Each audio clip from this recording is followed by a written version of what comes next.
Bien, merci d'être à cet atelier, donc système Maleb, des capacités d'adaptation face au changement climatique. Juste 2 mots pour se présenter. Bon, j'en connais pas mal, mais je suis pas forcément connue de tout le monde. Donc, je suis Hélène Rappet, je travaille à INRAE Clermont-Ferrand. Je travaille sur des systèmes herbagers diversifiés. Je participe au cluster régulièrement avec d'autres qui sont ici. J'ai préparé l'atelier avec donc les 4 personnes qui vont présenter et avec Laurence Romanin qui est du CIDAM mais qui était prise par une autre région aujourd'hui avec des partenaires de Toulouse. Voilà, donc l'enchaînement, tout ça, on l'a réfléchi avec Laurence qui ne peut pas être là, et donc Laurent Robert de la DRAF a accepté de co-animer du coup avec moi pour veiller au temps, au jeu des questions tout à l'heure. Voilà. Donc dans cet atelier, on va... l'idée, ça va être des présentations courtes, 4 présentations courtes qui s'enchaînent. On ne prévoit pas de questions entre, sauf si vraiment il y a un besoin de clarification urgentissime. On est plutôt à enchaîner. Vous avez vu, le temps, il est serré. On a jusqu'à 16 heures. On a prévu des présentations de 10, grand max 15 minutes. Voilà. Et après, discussion en 2 temps. Déjà, vous donnez le temps de réagir par rapport à ce que vous avez entendu, ce qui vous marque, ce qui vous semble intéressant, ce qui vous pointez. On vous demande vraiment d'être concis dans vos interventions. On voudrait rassembler le max de réactions. C'est tout enregistré dans la caméra. Et puis, il y a un deuxième temps de discussion, là, qui est vraiment un objectif du CIDAM et du cluster, c'est d'identifier, après avoir entendu là, ce qui va être partagé, qu'est-ce qu'on voit comme creux, du coup, de connaissances, de méthodes, et sur lequel il faudrait investir pour les années à venir. Tout ça, vous l'imaginez, c'est pour penser un peu les orientations des projets à venir portés par le cluster. Donc, et là, on n'a que 30 minutes. Voilà. Et si jamais je vois qu'on déborde le temps, j'ai un plan B avec des post-it sur cette deuxième phase. Donc, c'est la menace. Si on n'est pas assez concis dans les interventions, ça sera des post-it. Les intervenants en premier, donc Vincent Caillez pour le projet AP3C. Je donne le sigle, vous allez tout de suite comprendre de quoi il en retourne. Après, donc, Pastom par Leslie, voilà. Orlan et Soline, tout à l'heure, donc pour les CIVAM, réseau CIVAM et le projet ADMM. Et puis, en visio, d'Ardèche en partie, si j'ai bien compris, ou en totalité, je ne me rappelle plus. Donc, Claire Boyer de l'IDEL et Emmanuel Genevet de la Chambre régionale Occitanie. Oui, elle n'est pas en Ardèche. Voilà, pour le projet Apache. Voilà, et c'est tout pour introduire. Donc, en complément technique, chaque fois que vous aurez des interventions, des questions, comme pour ce matin, attendez bien d'avoir le micro pour que ça puisse bénéficier aux enregistrements. Juste, j'avais oublié ma diapo. J'avais essayé de penser un peu le fil rouge là, des présentations. En premier, avec AP3C, on est plutôt sur considérer des nouvelles données climatiques et agroclimatiques pour envisager l'avenir. Ensuite, ADMM, ça va plutôt être la philosophie, c'est comment accompagner les pratiques d'adaptation des systèmes. Pastom, il y a des petites proximités, je trouve, avec ADMM, mais c'est envisagé différemment. Voilà, et avec une visée aussi, la place des surfaces pastorales dans les systèmes du Massif central. Et puis Apache, je dirais, est plus sur peut-être des pratiques un peu plus en rupture sur les arbres fourragers comme une alternative, une solution pour l'autonomie des systèmes. Voilà, donc on passe du climat aux élevages à des pratiques avec les arbres. Voilà. Et Vincent, à toi la parole. Donc c'est là, ok, on va mettre ça comme ça. Je vais juste vérifier que ça se déplace correctement. Oui, donc AP3C, c'est pour adaptation des pratiques culturelles au changement climatique. Alors je me présente, Vincent Payet, je suis climatologue, issu de Météo France et mis à disposition puis détaché dans le réseau des chambres d'agriculture pour m'occuper de projets d'adaptation de l'agriculture au changement climatique. Moi, je m'occupe des volets climatiques. Et justement, dans le projet AP3C, il y a donc le premier volet qui est l'approche agronomie, qui est l'approche climatique, c'est-à-dire quelle évolution du climat d'ici à 2050. Après, il y a d'autres volets dont moi je vais très peu vous parler aujourd'hui, parce qu'on n'a pas le temps. C'est l'approche agronomique, c'est quoi les évolutions à la parcelle, les impacts, etc. L'approche système, c'est quand on regroupe les parcelles sur une ferme. Et ensuite, si on regroupe, on a deux possibilités de regroupement supplémentaires. Soit on regroupe avec d'autres fermes du même type, et là on va aller chercher l'approche filière. Et si on va chercher le multi-sectoriel, on va donc aborder l'approche territoire, et c'est ce qui nous a été demandé en particulier par le commissariat au Massif central. Mais là, donc, cet après-midi, je vais vous parler de l'approche climatique. Alors, j'ai 2 minutes chrono pour vous parler donc de méthode. Ce qui vous est présenté habituellement, les projections climatiques telles qu'elles figurent dans les rapports du GIEC, et pour ceux qui s'y connaissent un peu plus, telles qui sont également à disposition dans DRIAS, les futurs du climat en France, c'est encore actuellement le résultat de modèles physiques de recherche qui cherchent à mieux comprendre le changement climatique, mais pas nécessairement à mieux le décrire, à décrire ce qui se passe pour une raison, enfin, entre autres pour une raison simple, c'est qu'il n'y a aucune observation à l'intérieur. C'est une impossibilité technique de mettre des observations à l'intérieur des projections climatiques standards.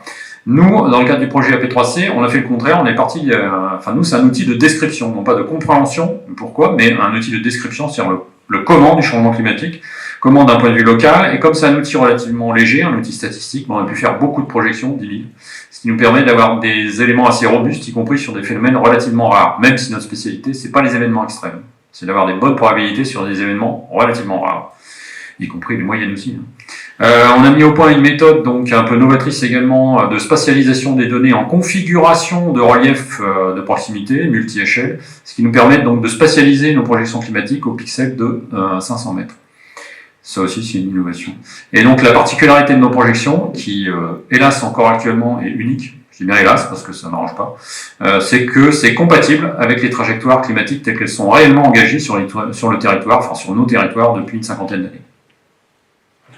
Alors ça, c'est le domaine sur lequel on fait les projections. Le domaine vert, c'est un peu historique. Voilà, on a commencé sur ce domaine parce que ça entourait les 11 chambres départementales qui font partie du projet AP3C. Mais entre autres, sur la demande du commissariat de Massif, on est passé donc au domaine rouge qui permet d'inclure au sud la Montagne Noire et au nord le Morvan. Voilà. Et la petite subtilité, c'est que désormais, on prend compte explicitement, donc on tient compte explicitement des reliefs du massif, des Pyrénées et des Alpes pour décrire ce qui se passe sur le Massif central. Parce que oui, d'un point de vue météorologique, ça peut avoir une influence. Donc maintenant, je vais passer aux résultats. Des résultats donc climatiques basiques. Le premier, donc, c'est l'évolution de la température moyenne annuelle, donc en 50 ans. Hein. Donc de 2000 à 2050, nous on fait toujours les échéances 2000-2050 et l'évolution entre les deux. C'est très très peu dépendant des scénarios d'émissions de gaz à effet de serre. Voilà ce que ça donne. On est dans vous voyez la valeur centrale, 1,9 degré en 50 ans, bah, ça fait 3,8 degrés par siècle, hein, aux alentours de 4 degrés.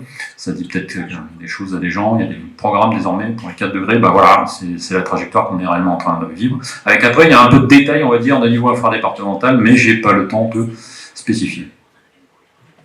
Après les températures, il y a les précipitations. Donc voilà comment c'est en train d'évoluer donc sur le Massif central. Sachant que pour les précipitations, il faut impérativement tenir compte de l'incertitude. En gros, vous avez des valeurs qui sont relativement faibles par rapport à un cumul annuel moyen qui, en grosse moyenne sur le Massif central, est de l'ordre de 1000 mm. Donc ça fait quelques pourcents. Il y a guère que les autres qui sont en marron, on va dire, qui sont dans le cadre d'une évolution significative des précipitations. Et c'est à la baisse. Le Lot, le bassin de Bride, etc. Partout ailleurs, on peut considérer qu'on est en non-évolution significative du cumul annuel. Par contre, dans le bilan hydrique, il y a certes les précipitations qui arrivent en positif, mais il y a aussi la demande évaporatoire en négatif. Et ça évolue beaucoup. Là, vous avez l'évolution telle qu'elle est réellement en train de se produire sur le Massif central de 80 à 100 mm sur les hauteurs. Dès que vous arrivez en vallée, 120, 140, et puis lorsqu'on est sur le sud du Massif central, on est plutôt vers les 160 mm supplémentaires. Donc voilà la vitesse à laquelle le déficit hydrique est en train de se creuser, sachant que pour l'essentiel, ça vient de l'augmentation de la demande évaporatoire, mais pour une petite partie, ça vient également de la baisse des précipitations. Quand on combine les deux, pluie en positif, ETP en négatif, on obtient le bilan hydrique potentiel. Et voilà ce que ça donne.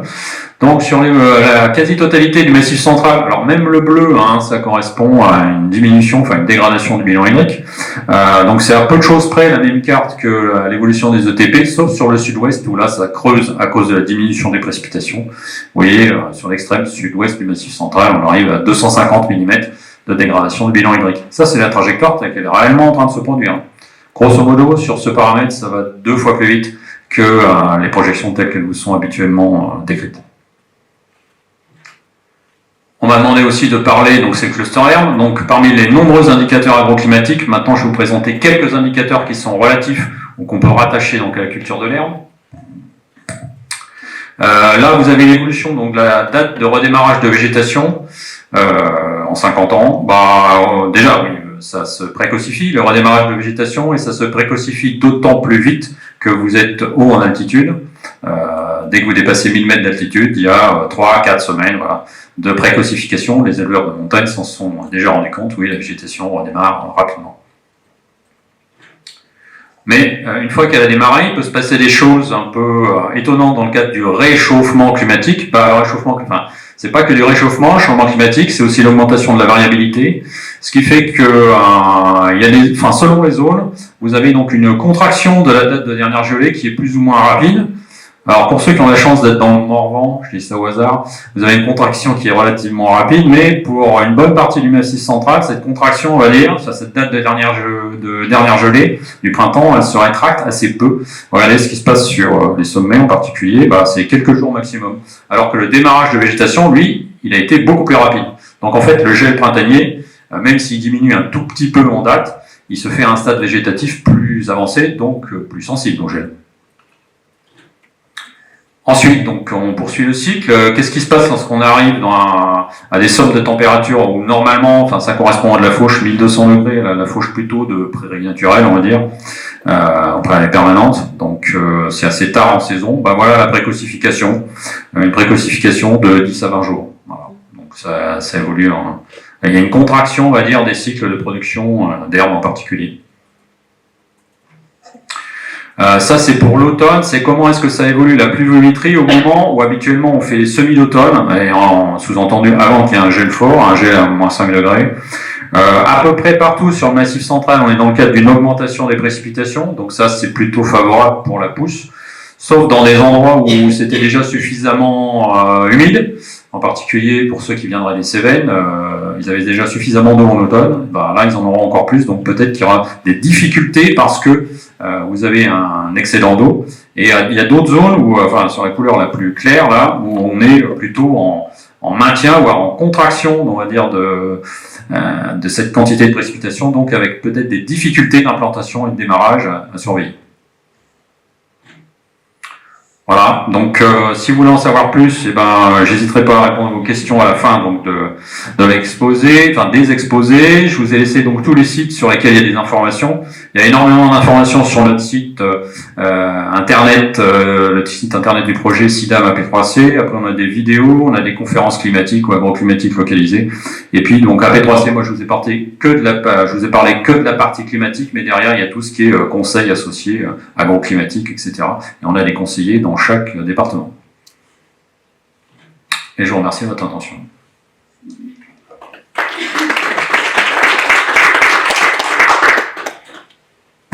Merci Vincent. Est-ce qu'il y avait une question brûlante de compréhension? Bon. Merci. Super. Qu'est-ce que j'ai dit? ADMM. ADMM, pardon.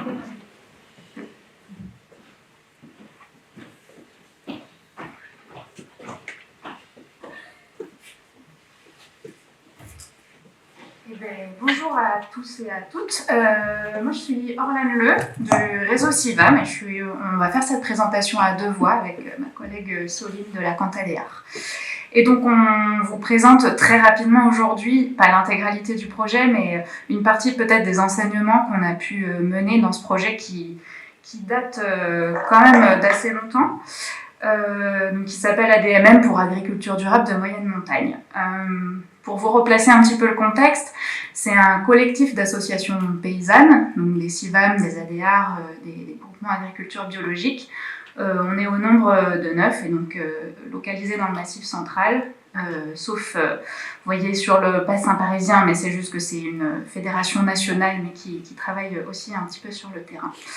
Et donc c'est un collectif d'associations qui représente une diversité assez importante quand même de systèmes d'élevage du Massif central, qu'on dit ici pâturant, parce qu'effectivement on a aussi des groupes qui travaillent sur des systèmes pastoraux, et pas uniquement sur de l'herbe, mais aussi sur pas mal de végétation naturelles, spontanées, comme on veut les appeler, mais qui travaillent en particulier, qui ont un axe assez important sur les systèmes pâturants, les prairies, les landes, les parcours. On est un collectif qui fait face, donc de paysans qui font face à un contexte, comme vous le savez, de changement climatique, mais aussi sociétaux qui sont assez intenses, avec le constat que tout le monde fait de phénomènes plutôt inéluctables mais surtout imprévisibles. Et donc la question se pose fortement de est-ce qu'on s'adapte, est-ce qu'on anticipe et comment est-ce qu'on essaye d'avoir des systèmes les plus résilients possibles. Donc comme je vous disais, c'est un réseau qui se connaît depuis longtemps, ça fait à peu près 12 ans voire plus, qui travaillent ensemble et sur le principe de l'éducation populaire. C'est des associations qui appartiennent aux paysans, c'est des paysans qui parlent entre pairs et qui sont animés grâce à qui animent leurs thématiques grâce à des salariés, et c'est toujours des projets que nous on dit ascendants. Et donc c'est un collectif qui se retrouve malgré la diversité de systèmes et de territoires sur des valeurs assez communes et autour d'une définition plutôt commune de l'agriculture durable. Alors, on nous a demandé de parler de méthode, mais disons que la méthode, elle n'est pas scientifique purement comme on pourrait l'entendre. Nous, notre méthode, c'est l'accompagnement. C'est des assos de paysans, mais l'idée c'est de les accompagner, c'est-à-dire cheminer à leur côté vers une forme d'autonomie et de développement de leur pouvoir d'agir. C'est aussi pour ça qu'on travaille avec des méthodes d'éducation populaire et vers une agriculture durable. Et pour nous, c'est une question de viabilité économique, d'amélioration de la valeur ajoutée et du partage de la valeur ajoutée. Une agriculture qui a une attention particulière à la pérennité de ses emplois, des paysans mais des emplois sur les territoires. Et qui porte une grande attention aux équilibres naturels et aux conditions de travail. Et donc là, sur la dernière programmation, et ce qu'on se propose de vous montrer très rapidement, c'est un petit peu ce qu'on essaye de faire depuis 12 ans. On essaye de démontrer des systèmes qu'on pense durables. Donc c'est des paysans qui le font pour des paysans et des candidats à l'installation, et qui le font grâce à plusieurs méthodes d'accompagnement, soit par de l'évaluation de performances technico-économiques, soit ici ce qu'on a fait grâce à des enquêtes qualitatives sur le climat et ses impacts. Et donc pour aujourd'hui, on voulait mettre en regard 2 expériences de fermes qui ont été enquêtées dans ce cadre-là. Il y a eu 34 enquêtes sur à peu près tout le territoire, mais là on voulait mettre en miroir 2 expériences. Et donc pour la première, je laisse Soline présenter. Bonjour à tous, je vais présenter rapidement la ferme parce qu'on n'a pas beaucoup de temps, mais c'était principalement pour mettre en évidence ici que dans toutes les fermes qu'on a pu enquêter, il était très difficile de trouver des stratégies d'adaptation ou de lutte contre le changement climatique et ou des leviers plutôt techniques communs. Toutes les fermes avaient des solutions propres à leur terroir, à leur environnement, aux animaux, à l'éleveur présent sur la ferme. Donc on vous présente 2 cas, mais il en existe une multitude. Mais ce qui en a retrouvé de façon commune chez les 2, c'est qu'il y avait à la fois des leviers, on va dire, de stratégie globale, de stratégie systémique sur la globalité de la ferme, et des leviers techniques plus précis sur un aspect ou un atelier de la ferme. Donc là, la ferme qu'on vous présente aujourd'hui, dans ce premier temps, c'est celle de Stéphane, donc une ferme laitière en châtaigneraie cantalienne de 45 hectares avec 25 vaches laitières. Donc par rapport à la stratégie globale qu'il a voulu mettre en place, il a adopté plusieurs changements sur sa ferme pour aller vers plus de durabilité et plus de résilience, notamment avec une diminution de la production et du chargement pour pouvoir mieux valoriser les productions fourragères de la ferme. Il a aussi diversifié ses ateliers pour ne pas mettre entre guillemets ses œufs dans le même panier. Donc avec plusieurs petits ateliers sur la ferme, caprins, chevaux, poules, lapins. Et il a aussi misé sur la diversification dans ces ateliers-là parce qu'il a utilisé des ateliers de niche avec les lapins et les poules de race pour aussi avoir une rémunération et des productions qui n'étaient pas ou peu impactées par le changement climatique, comme les œufs de poules de race qui, au prix d'une douzaine en classique, vous arrivez à vendre un seul œuf pour ces poules-là. Donc effectivement, c'est des stratégies qui sont propres à sa ferme et qui peuvent être intéressantes. Il a aussi opté sur les lactations longues pour là aussi réduire ses charges et garder ses animaux le plus longtemps possible. Pour ce qui est des attentes sociétales et de l'aspect social aussi sur sa ferme, il a mis à disposition une parcelle de sa ferme pour l'installation d'un maraîcher, là aussi pour diversifier les activités de la ferme, et pour le futur, parce que clairement, comme il me le dit, c'est pas lui qui va en profiter, mais il a planté des fruitiers sur sa ferme parce qu'il a aussi une vision pérenne de l'activité agricole sur son exploitation. Et pour les leviers du coup plus techniques, un petit peu plus sur des aspects plus focus de la ferme, il a travaillé sur différentes choses aussi. Donc il a travaillé sur des semences de prairies naturelles, donc pour réensemencer naturellement ces prairies qui pouvaient être dégradées par du coup les changements de température et de climat. Il a mis en place des métayers avec des possibilités d'enrubanage en fonction de la météo. Il fait également beaucoup de reports de stock. Il implante aussi des prairies qui peuvent avoir un rendement plus élevé en fonction de son stock de l'année passée.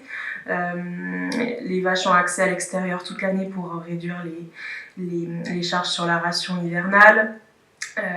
Il a également réalisé du fauchage en bande sur certaines de ses parcelles, là aussi pour favoriser le réensemencement naturel et du coup avoir moins de charges de semences et avoir des parcelles plus résilientes. Et aussi, il a mis en place ce qu'il appelle lui des ateliers fusibles, c'est-à-dire qu'en fonction du climat, des ressources de l'année, il a la possibilité de décharger son troupeau de manière plus ou moins rapide. C'est-à-dire que si une année, il va avoir moins de stock et peu de fourrage, il va valoriser les vaches laitières et il va du coup vendre soit ses bœufs, soit ses veaux de manière plus ou moins précoce pour favoriser la ressource fourragère pour les vaches laitières si elle est limitée. Et donc du coup, comme il a un réseau en vente directe et en caissette, c'est aussi facile pour lui de vendre ces animaux-là de manière plus ou moins précoce en fonction des stocks. Donc voilà, je vous ai passé tout cela assez rapidement parce qu'on n'a pas beaucoup de temps, mais pour faire une synthèse de tout ça, on a essayé malgré que toutes les fermes soient différentes et que les cas soient diversifiés et les leviers mis en place aussi différents, on a essayé de voir quel était le commun là-dedans à travers les 34 enquêtes un petit peu qu'on avait fait. Et ce qu'on s'est rendu compte, c'est que les paysans et paysannes qu'on a pu interroger, ils nous ont... en tout cas, ce qu'il en est ressorti, c'est qu'il y a 3 compétences / savoir-faire qui peuvent être mobilisées pour essayer de rendre sa ferme plus résiliente face aux aléas climatiques et les aléas de la société. C'est surtout, en premier lieu, l'opportunisme. Donc ouvrir son champ des possibles, réagir le plus vite possible, diversifier son activité pour pouvoir être opportuniste tout au long de l'année, malgré le fait qu'on travaille avec du vivant. Beaucoup de souplesse sur les exploitations, ne pas mettre ses œufs dans le même panier. Là aussi, la diversification rentre beaucoup en compte. Essayer de s'aménager sur sa ferme des ateliers fusibles et ou tampons pour passer les périodes un petit peu plus compliquées. Et la prise de recul, un sain équilibre entre la confiance en soi de l'éleveur et en son système, et du coup la remise en question pour essayer de relier les 2 autres compétences et savoir-faire pour ne pas rester sur des acquis et des repères qui peuvent fortement être impactés par le changement climatique et la société. Voilà. Combien de temps il nous reste à peu près? Pas beaucoup. Oui. Du coup, je vais passer très vite, mais en fait, juste pour dire que ces éleveurs-là et éleveuses, ils partent d'un objectif qui leur est assez propre parce qu'on essaye de développer beaucoup l'autonomie décisionnelle. C'est des objectifs et ils font face aussi à des aléas majeurs, anticipés ou pas. Et en fait, ils arrivent aussi donc ils sont accompagnés, mais ils sont surtout accompagnés par le collectif. Et tous ces leviers d'adaptation à court, à moyen ou à long terme, ils le font aussi par rapport à leurs objectifs de départ départ, mais grâce aux échanges entre pairs, grâce aux échanges en collectif.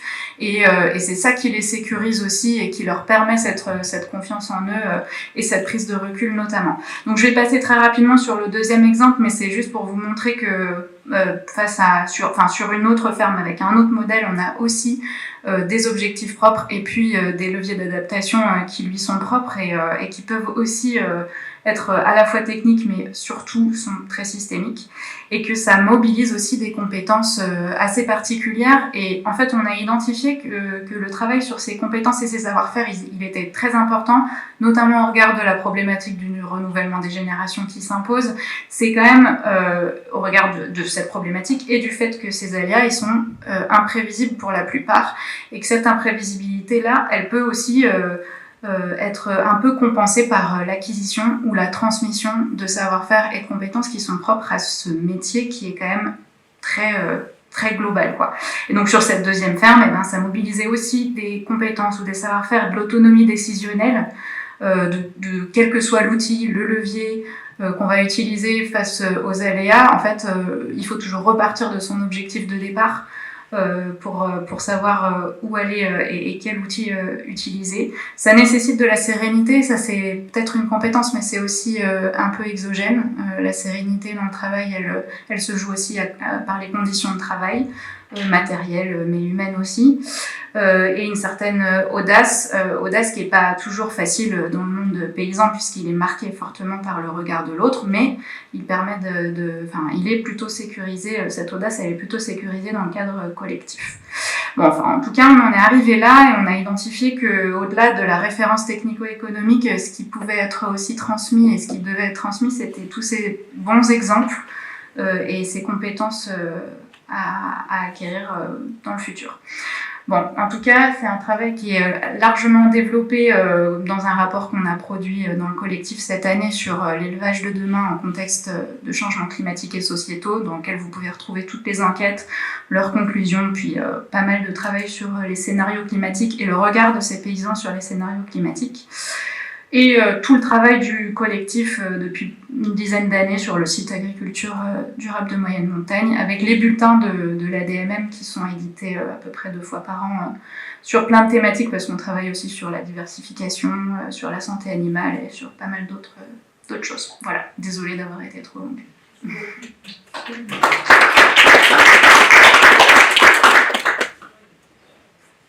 Merci. Et on est toujours sur le registre levier d'action, voilà.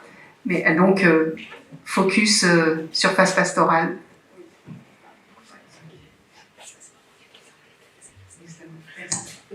Oui, bonjour à tous. Du coup, moi, je vais d'abord me présenter. Je suis Leslie Fruleux, je suis conseillère à la Chambre d'agriculture de la Corrèze, mais conseillère de secteur sur toute la partie est du département. Et du coup, je travaille dans le cadre du projet PASTOM, donc pastoralisme en Massif central, dans lequel on a réalisé sur la première mouture, donc qui était sur 2021-2022, des enquêtes auprès d'exploitants agricoles à composante pastorale pour relever les leviers d'adaptation au changement climatique qu'ils avaient mobilisés. Alors, du coup, juste pour vous replacer dans le contexte de PASTOM, PASTOM c'est du coup une convention. Donc là, en fait, je vais vous parler d'un travail qui s'est réalisé dans la première mouture, donc 2021-2022, qui réunissait finalement donc des partenaires, donc la Chambre d'agriculture de la Corrèze, la Chambre d'agriculture de l'Ardèche, le CIDAM et Auvergne-Estive. D'ailleurs, c'était à l'initiative d'Auvergne-Estive, c'était eux qui nous avaient sollicité à la base. Donc, pour monter un projet, pour créer un réseau massif central au sein du massif, pour créer un réseau massif central, pastoralisme au sein du massif central. Du coup, après, on avait des prestataires de services, et notamment pour les enquêtes qui vont vous être présentées, on avait 2 prestataires de services, la Chambre d'agriculture du Lot et la Chambre d'agriculture du Puy-de-Dôme. Ensuite, on avait un autre prestataire de services qui est l'APML, l'Association pour le pastoralisme de la montagne limousine, mais pour une autre partie du travail réalisé dans la convention. Donc au niveau des axes de ce projet-là, on avait un axe qui était plutôt sur l'accompagnement des structures pastorales, enfin des porteurs de projets sur le pastoralisme, donc je ne vais pas épiloguer là-dessus. Une partie sur pastoralisme et changement climatique, donc dans lequel dans lequel on va retrouver les fameuses enquêtes. Ensuite, une partie gestion du multi-usage et une dernière partie qui était vraiment sur la création du réseau massif central.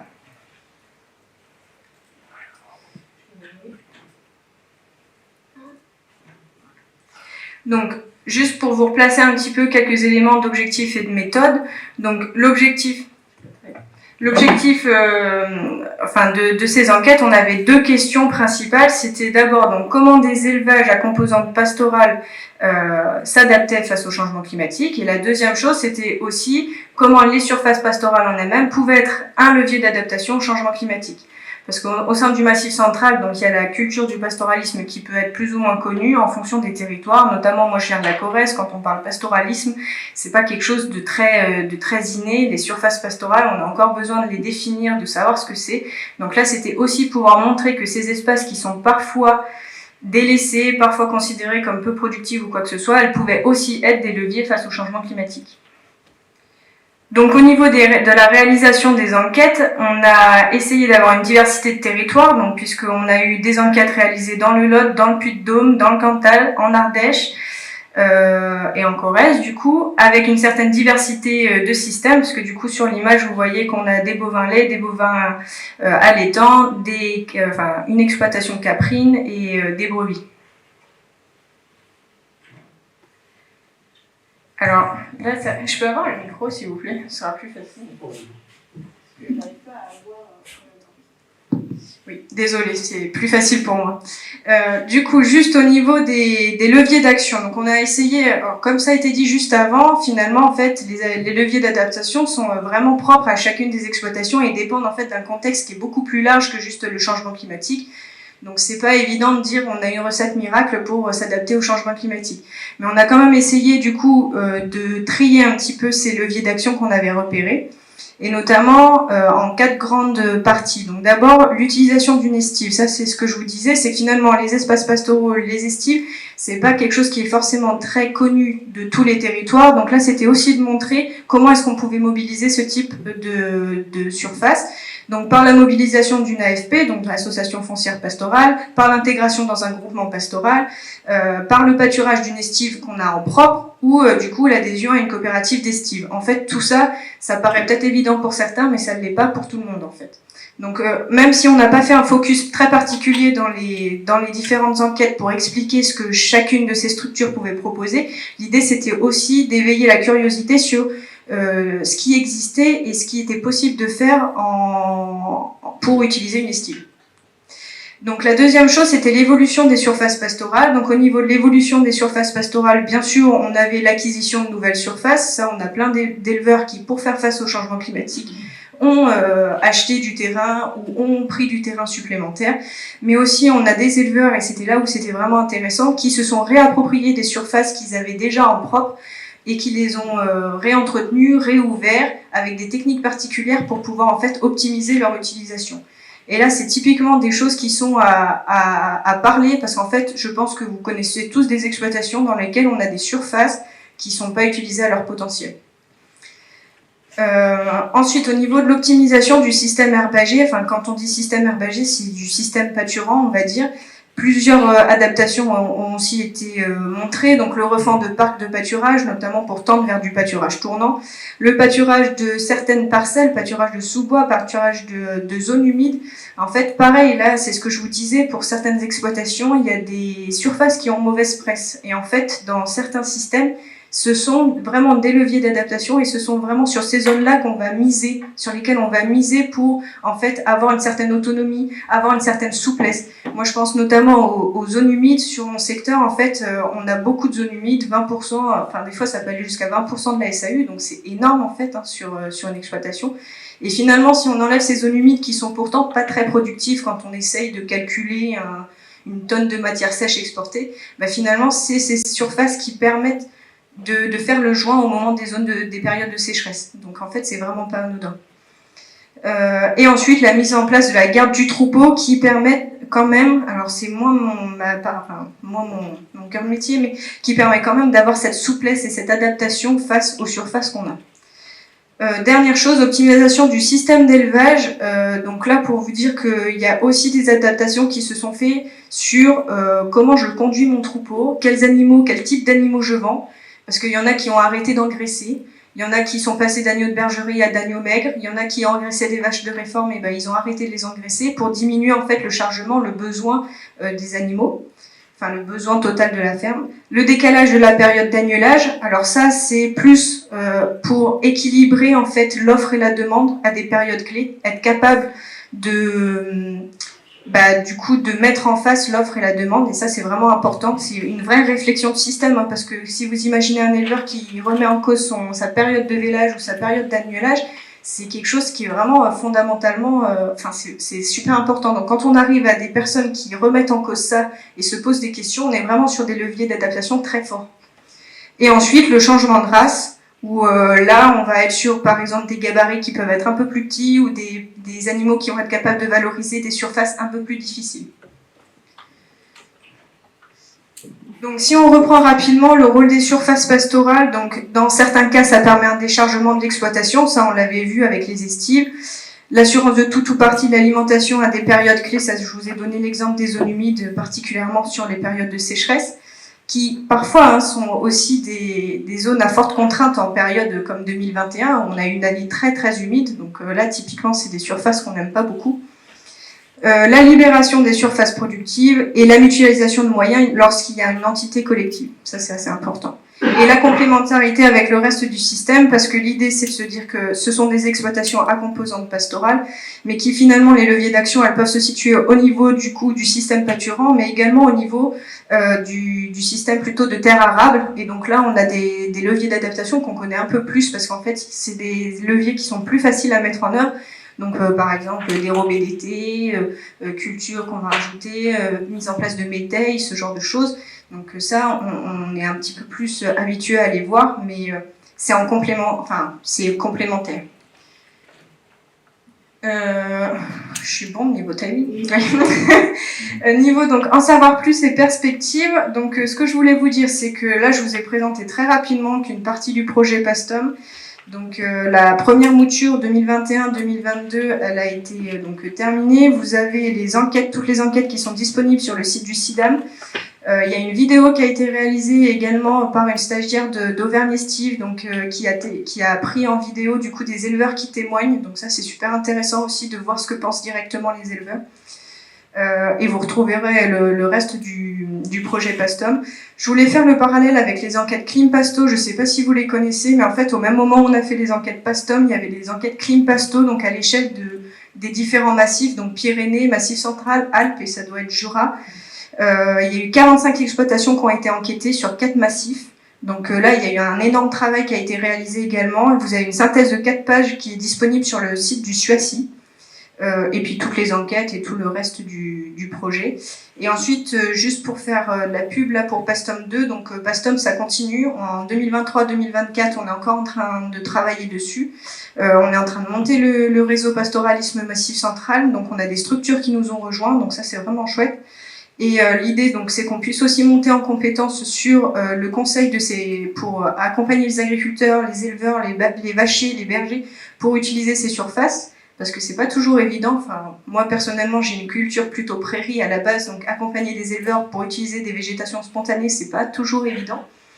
Et ensuite, juste pour information, donc là, on va avoir un stage dans le cadre de PASTOM, qui est l'étude comparative de l'utilisation des zones humides comme ressources pastorales dans les exploitations de bovins allaitants du plateau de Millevaches, où on met beaucoup d'espoir en 2024. Voilà.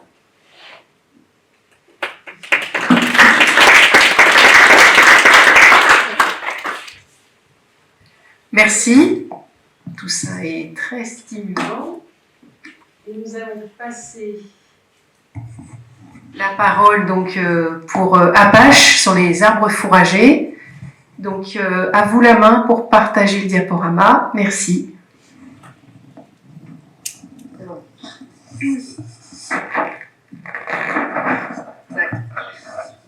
Là, vous voyez bien? Oui. Oui, c'est bon. C'est bon. Ok, bon, j'espère que ça va suivre. Donc, moi, je suis Emmanuelle Genevet, donc Chambre régionale d'agriculture d'Occitanie, et donc je vais présenter ce projet avec Claire Boyer de l'Institut de l'élevage, donc qui pilote ce projet. Si je passe à la suivante, ça suit là sur votre écran, c'est bon? Oui, c'est parfait. Bon, nickel. Donc, je vais présenter un peu le contexte et les objectifs de ce projet Apache. Donc, voilà, l'enjeu de départ, c'était un peu de pouvoir maintenir des systèmes caprins pâturants dans des zones où la sécheresse estivale est assez régulière, donc en particulier sur la zone Massif central, puisque ce projet il est vraiment axé sur Massif central. L'idée étant de se dire on a beaucoup d'élevage caprin, beaucoup sont pâturants, voire pastoraux, et en particulier ceux qui sont dans des cahiers, enfin qui suivent des cahiers des charges d'AOP fromagère. Il y en a plusieurs sur le Massif central. Et pour eux, c'est un vrai enjeu de pouvoir maintenir en fait cette capacité à aller chercher de la ressource via le pâturage sur toute la saison de production. Donc, dans le cadre du projet Apache, l'idée, c'était de tester un peu la solution que pouvait offrir l'arbre fourrager en tant que ressource qui est disponible en période estivale et qui, dans certains cas, selon les espèces qui sont valorisées, peut présenter quand même de très bonnes valeurs alimentaires. Par contre, il y avait besoin de collecter un peu de la référence par rapport à l'utilisation de cet arbre fourrager, savoir comment aller mobiliser cette ressource, capitaliser un peu de l'information sur différentes essences d'arbres, voir quelle place cette ressource peut en fait avoir dans le système d'alimentation des chèvres, pardon. Voilà, je passe la parole à Claire sur la diapo suivante. Oui. Alors, dans le cadre de ce projet-là, on a eu 3 actions. Donc, une première qui était des enquêtes, déjà en ligne pour avoir un maximum de réponses des éleveurs sur le secteur du Massif central.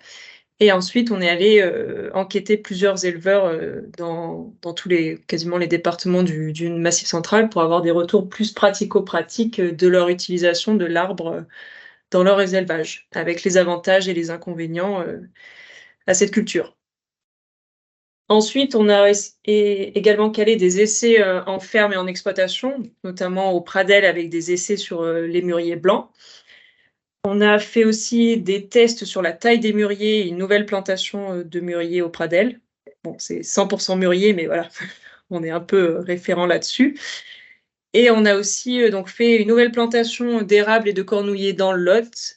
Et on a fait des travaux d'éclaircie dans une châtaigneraie en Lozère. Voilà, c'est pour avoir un peu des pratiques différentes et d'avoir des sites pilotes pour faire ces tests.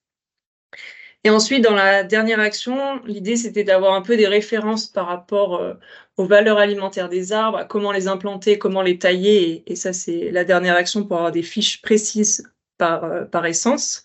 Ça, c'est avec l'appui de Agrouf, un bureau d'études en agroforesterie. Et également d'avoir des références au niveau de l'exploitation sur comment j'implante mes arbres et comment je l'adapte à mon système. Et par rapport à ça, on fait des ateliers de co-conception dans différents secteurs du Massif central. On en a fait un en Lozère, il y en a eu un dans le Limousin et on espère en faire d'autres en début d'année. Alors, j'enchaîne sur les résultats. Donc, première diapo un peu chargée. Je ne sais pas comment vous la voyez, mais bon. Ça, c'est en fait les résultats, les premiers résultats, parce qu'on n'a pas encore les résultats sur tout, le programme n'est pas terminé, sur donc la phase 1 de ce programme qui était vraiment l'idée d'aller collecter de l'information sur les pratiques en place. Donc sur l'enquête en ligne, je ne vais pas revenir dessus parce que voilà, il fallait choisir quels résultats on vous présentait, c'était un peu trop tendu sinon. Mais voilà, Claire vous en parlera à la fin, ça a fait l'objet d'un 4 pages qui est disponible. Là, ce que je vous présente à l'écran, en fait, c'est plutôt les résultats liés aux enquêtes approfondies sur les exploitations. Dans lesquels donc on est allé questionner d'un peu plus près en fait la façon dont les éleveurs utilisaient cette ressource arborée et quelle place ça avait dans le planning d'alimentation sur l'année. Donc en définitive, on a traduit ça sous forme de fiches recto verso avec un recto. Je ne sais pas si vous voyez bien, si vous voyez ma souris. qui résume qui décrit en fait le système d'exploitation avec le cheptel, les surfaces disponibles et en particulier les surfaces de bois ou d'arbres fourragers selon les cas. Une description de quelle part, du coup, les différentes ressources prennent dans l'alimentation du troupeau sur l'année. Donc, on a un camembert, en fait, qui donne la part en gris du fourrage distribué, en vert de ce qui est apporté par de la prairie, et en marron, ce qui est apporté, enfin marron-orange, ce qui est apporté par de la surface plutôt ligneuse. Et ça se traduit aussi sous la forme d'un profil pastoral. Donc, sur l'année complète, en fait, on voit les différents types de ressources, comment elles sont apportées aux animaux pour satisfaire leur alimentation. Donc, sur cet exemple-là, par exemple, on voit que le ligneux qui apparaît en marron, eh ben, il y a un petit peu toute l'année, mais en particulier en été et en automne, début d'hiver. Et puis, on a un petit paquet sur un peu pratiquement comment ça se passe, où on décrit est-ce que c'est du pâturage en gardiennage, est-ce que c'est de la coupe des branches qu'on va donner au sol aux animaux, comment l'éleveur s'y prend, et s'il y a une petite pratique innovante au niveau de l'exploitation, on la valorise dans ce paragraphe-là. Et puis au verso, comme on a eu une vingtaine d'exploitations enquêtées, on a essayé de les regrouper finalement par stratégie. Et on a identifié 3 types de stratégies. Et donc, en fait, dans la fiche exploitation, on va mettre en surbrillance le cas qui correspond à l'exploitation décrite. Donc, les trois cas, c'est finalement la ressource arborée, c'est juste un petit bonus dans l'alimentation des chèvres. C'est leur petit bonbon à une certaine période de l'année, quand tout est sec. Elles ont un petit plus sur la ressource ligneuse. Ça peut être un vrai gain d'autonomie dans l'alimentation avec des surfaces peut-être un peu plus importantes valorisées et qui leur apporte une économie de fourrage sur une période de l'année et en général pendant l'été. Et puis, il y a une troisième situation où en fait, ce fourrage arboré, ça représente l'essentiel de la ration des chèvres pratiquement toute l'année avec des surfaces pâturées beaucoup plus importantes par chèvre et une contribution à la ration beaucoup plus significative. Voilà, je ne vais pas plus loin là-dessus. Je passe à la suite. Claire, je te relaisse la parole. Oui, donc là, l'idée, c'est de vous faire un retour très rapide des essais qui ont été faits au Pradel. Des documents sont pas mal disponibles sur le site de l'IDEL. J'y viendrai après. Donc, nous, on a réalisé 2 années d'essais sur le pâturage de mûrier blanc. Dans l'idée, c'était d'avoir des références sur la partie arbre, la partie chèvre avec la qualité du lait, jusqu'à la fromagerie pour voir si ça avait un impact sur le produit fini et donc le picodon AOP pour notre zone. Donc, les essais se sont déroulés en juillet. Chaque année, on a pâturé à peu près 15 jours sur notre parcelle, parce qu'on a 2 hectares de mûrier blanc au Pradel. Et ce qui est à noter, ce qui ressort des essais, c'est que la production laitière est maintenue sur les chèvres. Et par contre, on a une augmentation du TB assez impressionnante. On gagne 9 points de taux butyreux, on passe de 30 à 39 sur les chèvres. Donc c'est sûr, dans un contexte estival où le lot témoin est alimenté en bâtiment avec du foin de luzerne, parce que nous n'avons pas d'herbe sur le secteur. C'est pour ça qu'on profite des arbres pour faire sortir les chèvres au pâturage. Donc, ça a apporté des références qui n'existaient pas sur cette thématique. On permet aussi d'avoir des données sur les valeurs alimentaires des mûriers. Donc sur cette période-là, on est à 14-15% de MAT et c'est très digestible, c'est à peu près à 90%. Et pour la chance qu'on a d'avoir cette parcelle au Pradel, c'est qu'on peut faire aussi plusieurs essais de taille et d'avoir des références sur la productivité sur 2 hectares. Et qu'on a fait une nouvelle plantation qui permettra aussi d'acquérir des connaissances là-dessus.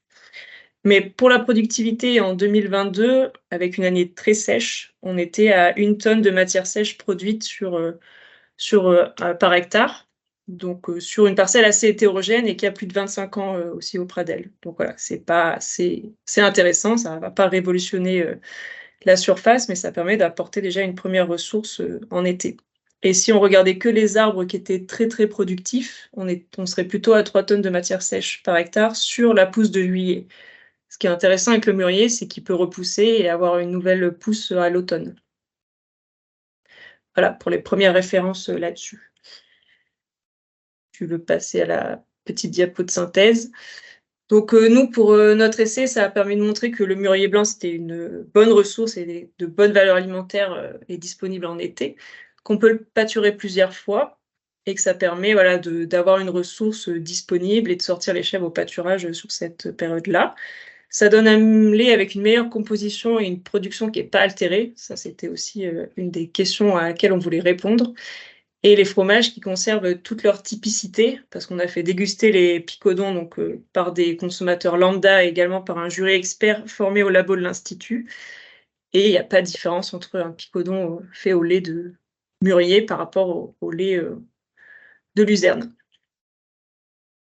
Par rapport à ça, les essais ils continuent au Pradel. On essaie de faire d'autres références sur d'autres essences, parce que bien sûr, il n'y a pas que le mûrier. Donc, on a fait des essais sur le frêne, cette fois à l'auge. Donc, les références sont en cours de traitement. Et par rapport à Apache, il y a encore d'autres données qui vont arriver sur la productivité des arbres, parce que des suivis ont été faits au Pradel, mais aussi dans différents élevages du Massif central, avec des valeurs alimentaires sur ces ressources-là. Et également d'avoir des références sur le mode de taille, notamment des mûriers, mais pas que. J'enchaîne. Ouais. Et pour en savoir plus, donc, vous avez la synthèse des enquêtes en ligne qui est disponible sur le site de l'Institut de l'élevage, qui reprend 6 pages de retour de résultats sur cette pratique en élevage caprin. Et on aura également normalement un atelier sur les arbres à la journée porte ouverte du Pradel qui est en octobre 2024.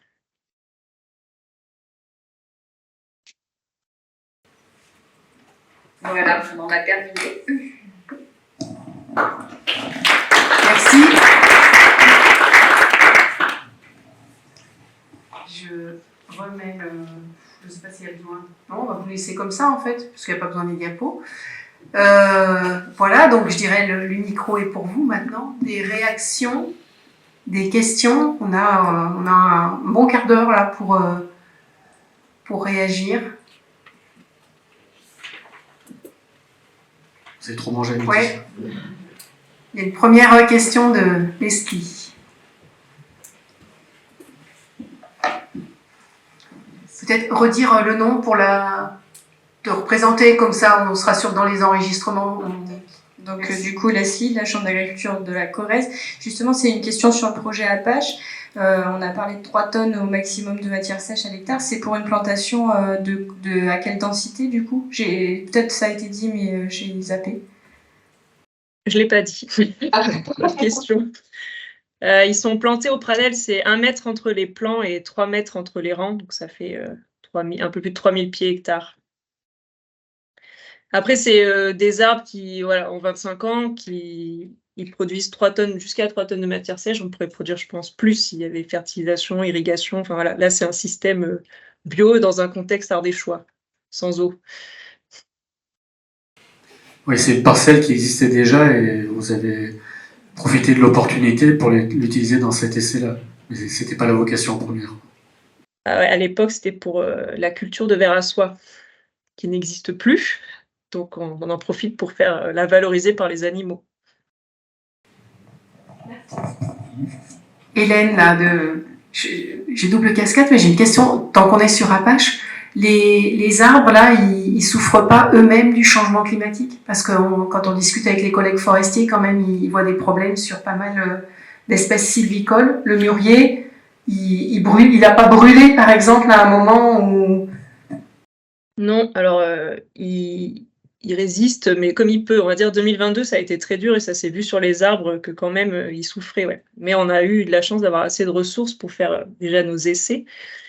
Après, pour faire simple, la plantation qu'on a fait aussi en 2022, c'était pas la bonne année. Donc là, on a dû les irriguer. Donc comme quoi, même l'arbre sans eau, ça fonctionne difficilement.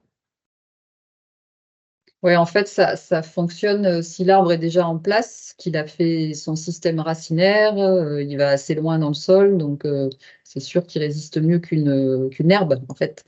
Mais c'est effectivement pas miraculeux non plus, hein. C'est clair il y a aussi une souffrance liée à la sécheresse et au cumul des sécheresses aussi.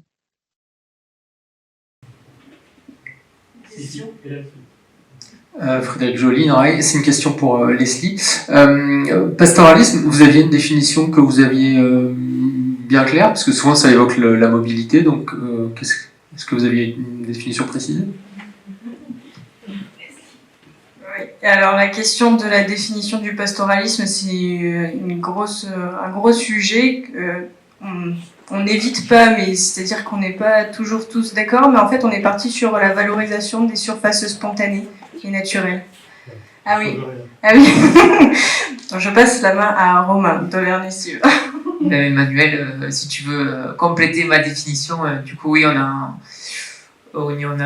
voilà, un réseau au niveau national, c'est l'Association française de pastoralisme, donc du coup on a plusieurs réseaux en fait au niveau de la France plus la Corse, où voilà, la ressource pastorale c'est la ressource spontanée naturelle et qui peut être à la fois herbacée, arbustive ou arborée, donc d'où par exemple la présentation par le groupe sur le projet Apache, où derrière il y a ça nous permet en fait de aussi répondre à des enjeux donc, comme le changement climatique en fonction des variabilités, comme il nous a montré le monsieur tout à l'heure, qui est positif ou négatif, je ne sais pas trop comment il faut le prendre, mais voilà, ça va être un peu difficile, mais en tout cas voilà, c'est l'adaptation à la fois d'un système pastoral qui peut se déplacer et qui peut être résilient par rapport au changement climatique. Juste du coup pour compléter aussi, c'est vrai qu'en fait on a l'image du pastoralisme avec du coup de la transhumance ou des systèmes collectifs ou quoi que ce soit, et en fait dans le Massif central on a une identité du pastoralisme qui est très différente et très diversifiée en fonction des secteurs. On a du pastoralisme sédentaire, on a du pastoralisme où on est tout seul sur sa ferme, ou alors si on intègre des collectifs. Donc en fait, c'est aussi ça qui est intéressant dans le travail qu'on fait dans le PastoM, parce qu'en fait, on essaye d'échanger autour de tout ça. Et là où on n'est pas toujours tous d'accord, et en fait, c'est aussi en lien, enfin je pense qu'il y a une réflexion en lien avec l'adaptation au changement climatique, c'est tout ce qui est du coup utilisation mécanique, ou enfin voilà, qu'est-ce qu'on fait sur ces surfaces, est-ce qu'elles sont exclusivement pâturées, ou est-ce qu'en fait on autorise des amendements calcaires ou pas, voilà. Et là je pense qu'en fonction des territoires, en fonction de ce qui a été fait habituellement, et il y a des divergences là-dessus. Du coup là où on est tous d'accord, c'est que c'est de la végétation spontanée. D'autres réactions? Ouais. Toujours sur Pasto, apparemment.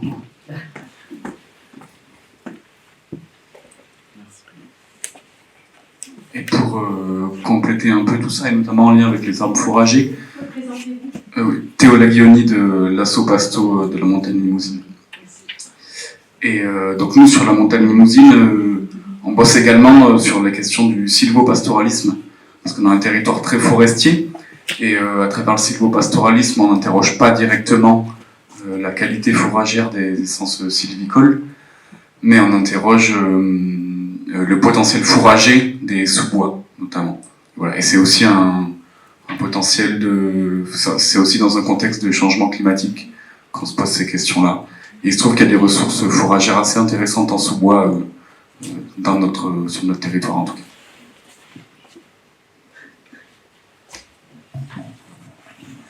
Les collègues des Alpes travaillent beaucoup là-dessus aussi, considérant que ces zones qu'ils appellent zones pastorales intermédiaires sont des zones d'avenir. On en est où, Hélène? Je sais pas. Une question? Ouais. Et après, Du coup, je me représente pas, c'est bon. Du coup, par rapport à votre projet, Emmanuel, est-ce qu'au niveau de la production d'herbes sous les arbres, est-ce qu'il y a une influence par rapport à la photosynthèse tout simplement du végétal par rapport à l'arbre du coup? Est-ce qu'il y a une concurrence qui fait que la production d'herbe est moins importante que s'il n'y en avait pas? Alors, en fait, dans le cas du projet Apache, ce qu'on a regardé, c'est surtout la consommation de l'arbre lui-même. On n'a pas forcément regardé la ressource en sous-bois, justement, contrairement à ce qui vient d'être dit. C'était vraiment le pâturage de l'arbre en lui-même qui nous intéressait.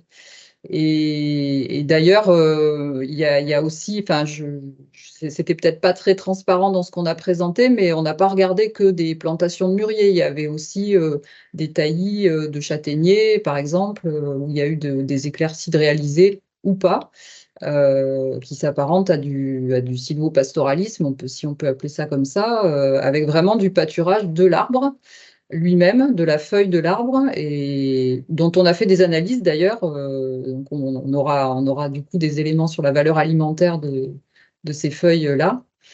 Ce qui n'empêche pas qu'il y a aussi effectivement une ressource en sous-bois dans certaines situations, quand les arbres sont suffisamment peu denses, on va dire ça comme ça, et que ça permet la pousse de l'herbe en dessous. Et effectivement, cette pousse, elle est intéressante aussi parce qu'elle est décalée dans le temps. Le couvert arboré permet de décaler dans le temps ou de maintenir l'herbe fraîche plus longtemps en sous-couvert. Donc là aussi, c'est un truc super intéressant dans un contexte de changement climatique. La dernière. Mathieu Bouchon, INRAE Herbipol, j'avais une petite question pour Claire. Tu parles de rendement de 3 tonnes de matière sèche à l'hectare pour les mûriers. Je me demandais si c'était ce qui avait été effectivement prélevé par les animaux ou si c'était un rendement mesure où vous avez prélevé toutes les feuilles pour estimer, parce que à 3 tonnes de matière sèche par hectare, si c'est ce qui est réellement pâturé, ça paraît assez extraordinaire. Et on a des expériences qui sont un peu inverses à Marcenal, notamment sur du pâturage de haies par des chèvres où elles en prélèvent pas tant que ça. Oui, en plus à Marcenal, Elles ont comme une... Mais non, c'est bien la production de l'arbre. Donc, on coupe toutes les branches et après, on effeuille. C'est vraiment un travail très, très sympa à faire pour avoir le rendement foliaire. Et après, ce que pâturent les chèvres, on s'est rendu compte que les arbres, ils peuvent monter jusqu'à plus de 2 mètres et elles pâturent jusqu'à 1,50 m. Donc, dans l'idée, c'est d'avoir toujours un offert aux chèvres. Pour les essais, c'est ça qu'on a mesuré. C'est pour ça que ça dure que 15 jours. C'est que tant qu'il y a à manger, on les laisse dans la parcelle. Après, on les enlève. Donc, elles ont mangé, je n'ai pas précisé, mais dans les essais, elles sortaient de 8 h jusqu'à midi. Donc, en 4 heures de temps, elles ingéraient 2/3 de leur ration fourragère. Donc, ce qui représente un peu moins de 2 kg par jour par chèvre. Donc, c'est aussi pour ça qu'on a des résultats aussi très intéressants sur la partie zout. C'est que, elles ont 4 heures sur la parcelle, mais pendant 4 heures, elles mangent. Ça répond totalement à ta question. Apparemment, oui. C'est bon, il n'y a pas de... Bon, on pourrait toujours essayer de glisser votre question s'il y a besoin. Mais là, on arrive donc à une part de la discussion qui est peut-être plus difficile, qui demande plus de se mouiller, je dirais, de creuser un peu les choses.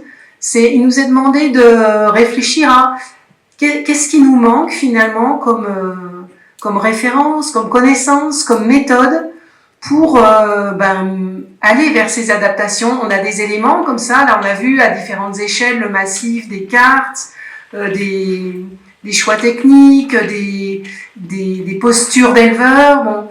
Mais dans tout ça, on voudrait que l'expertise des uns et des autres, le regard des uns et des autres, puisse donner des billes un peu pour... Et les futurs projets, les futures questions à éclaircir pour toujours être dans cette adaptation. Qu'est-ce que vous auriez envie de dire, à quoi il faut être attentif?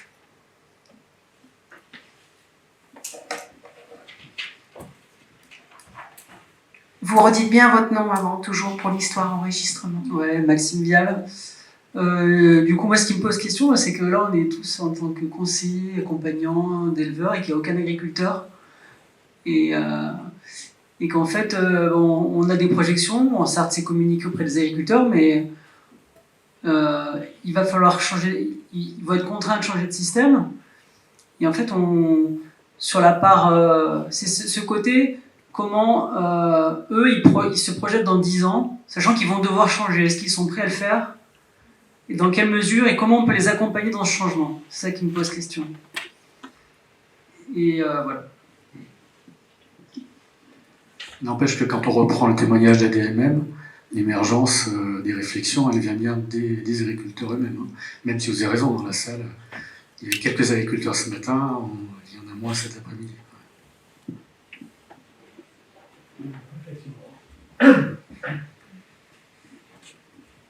Thierry Turland de la DRAF. J'ai une réflexion en fait, pardon, je suis enrhumé, mais j'ai une réflexion sur la manière dont on pourrait essayer de s'inspirer de ce qui a pu se faire ou qui se fait ailleurs, dans des pays qui ont déjà des conditions qui ressemblent à celles que nous connaîtrons dans 30 ou 40 ans, histoire de ne pas réinventer la poudre et de ne pas non plus consacrer et du temps et trop d'argent sur des sujets qui sont peut-être en partie, ou peut-être pas, je ne sais pas, connus et un peu mieux maîtrisés ailleurs. Voilà, je me méfie de oui, mais chez nous, c'est jamais pareil qu'ailleurs. Bon, voilà, je pense que même si pour nous, le changement climatique, c'est un vrai défi, je pense qu'il y a des millions d'hectares sur la planète, ou des centaines de millions d'hectares, qui ont déjà des conditions qui ressemblent à celles que nous allons connaître. Donc voilà, je me dis, est-ce qu'il n'y aurait pas une coopération dans l'autre sens, finalement, à envisager ?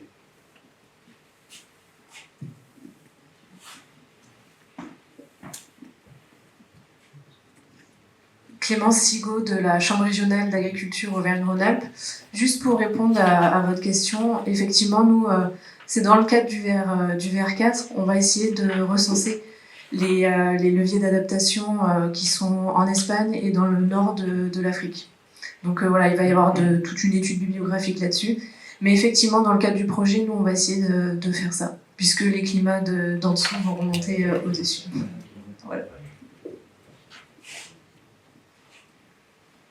Oui, mais alors du coup, si on fait ce type d'études, il faut qu'on aille vraiment jusqu'au produit et quel produit ça permet d'obtenir, parce qu'en fait, il y a aussi un gros travail sur l'aval à faire.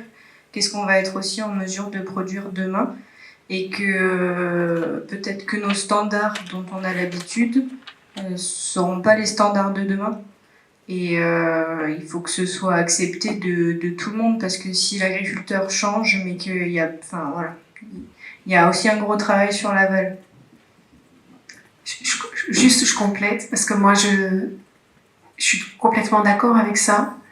Là, on a vu, c'était presque, je voulais le poser en question, au levier d'adaptation. On est très centré sur l'exploitation agricole comment ça joue sur ce qui est autour de l'exploitation dans l'environnement économique, territorial. Voilà. On est là pour s'intéresser aux exploitations agricoles, mais aussi comment elles sont articulées. Et donc ces adaptations au changement climatique, elles impactent l'aval.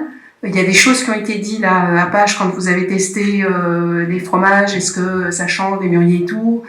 Tu viens d'en parler aussi, mais je pense que globalement, à un moment, il faut aussi penser à l'exploitation et son environnement. Je pense qu'à l'avenir, il y a un enjeu. On sait que les filières aussi se questionnent. Ça fait partie de nos débats en CST du cluster, où on essaie de faire en sorte que l'aval ait son rôle aussi dans nos réflexions. Trois dans le même coin, merci. Ça va être facile. De nouveau, Mathieu Bouchon. Moi, cette approche d'aller voir ce qui se passe dans les pays plus au sud, notamment en Espagne ou autre chose, elle m'interroge beaucoup, parce que jusqu'à présent, c'est effectivement des pays dans lesquels les climats actuels sont certainement ceux qu'on va avoir d'ici plusieurs décennies.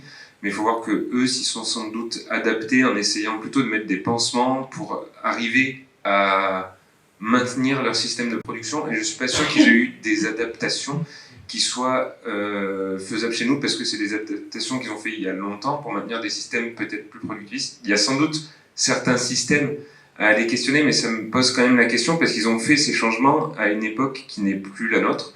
On a un peu changé de paradigme par rapport à tout ça. On est avec la transition agroécologique. On voit que eux aussi sont dans ces changements vers une agriculture qui soit plus agroécologique. On a entendu parler récemment de l'arrêt de la production de fraises dans un parc naturel en Espagne notamment. Et on voit qu'en fait, ils sont confrontés aux mêmes choses que nous. Alors, on avance certainement, mais pour voir ce qu'on a à faire actuellement, ça m'interroge. Voilà, c'était juste une réflexion par rapport à ça.